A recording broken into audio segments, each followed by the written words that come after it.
झारखंड में 5 दिसंबर को सोरेन कैबिनेट का विस्तार होगा, जिसमें झारखंड मुक्ति मोर्चा, कांग्रेस, आरजेडी और लेफ्ट के विधायक मंत्री पद की शपथ ले सकते हैं।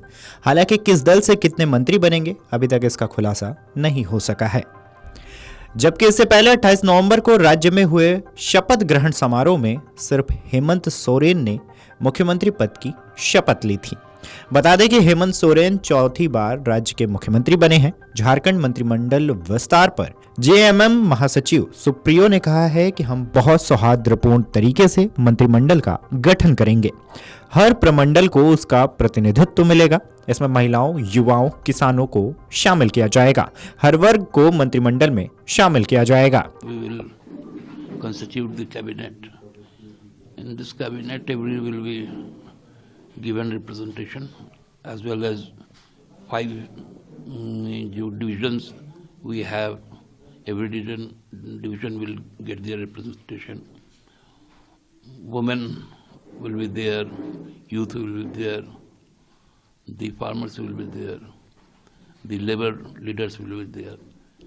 Every section will be coming to cabinet, and they will cater the all needs of our state.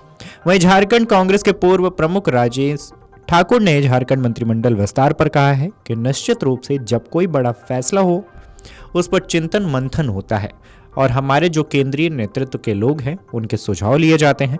लगभग सभी चीजें पूरी हो गई हैं। हमने राज्यपाल से समय मांगा है और 5 तारीख को पूरे कैबिनेट का शपथ ग्रहण होगा। नेतृत्व का जो फैसला होगा वो सर्वमान्य होगा। निश्चित रूप से जब भी कोई बड़ा फैसला होता है तो उस पर चिंतन मंथन होता है और तमाम जो हमारे केंद्रीय नेतृत्व के लोग हैं उनका सलाह सुझाव लिया जाता है और वो लगभग सारी चीज़ें पूरी हो गई है। मैं समझता हूं कि हम लोगों ने जो महामहिम के पास, राज्यपाल महोदय के पास समय मांगा है और 5 तारीख को वो शपथ ग्रहण संभव है। पूरे कैबिनेट की शपथ ग्रहण हो जाएगी। तो नेतृत्व का फैसला होगा वो सर्वमान्य होगा और नेतृत्व निश्चित रूप से सभी चीजों पर गौर कर रही है। सूत्रों के अनुसार जेएमएम, कांग्रेस और आरजेडी से ही मंत्री बनाए जाने हैं। इसमें जेएमएम से 6, कांग्रेस से 4, आरजेडी से 1 मंत्री बनेंगे, जबकि अन्य सहयोगी दल ने मंत्री पद लेने से मना कर दिया है। जानकारी के मुताबिक हेमंत सोरेन की अकेले शपथ लेने की वजह यह थी कि गठबंधन में मंत्री पदों को लेकर सहमति नहीं बन सकी थी। झारखंड में आरजेडी के एक विधायक को भी मंत्री पद दिया जाना है। इसमें सबसे पहला नाम देवघर के विधायक सुरेश पासवान है, जो राजद विधायक दल के नेता चुने गए हैं।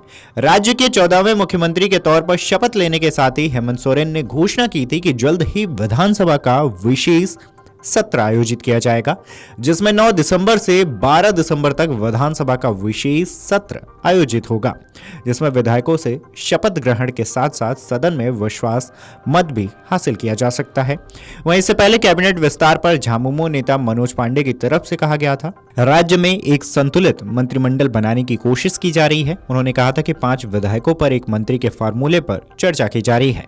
बता दें कि झारखंड में हाल ही में हुए विधानसभा चुनाव में झारखंड मुक्ति मोर्चा, नीत, कांग्रेस, आरजेडी और लेफ्ट के गठबंधन को 56 सीटों पर जीत मिली थी, जिसमें सबसे ज्यादा झामुमो ने 34 सीट, कांग्रेस ने 16, राजद ने 4 और सीपीआई को 2 सीटें मिली थी। वहीं विपक्ष एनडीए गठबंधन को 81 में से सिर्फ 25 सीटें मिली।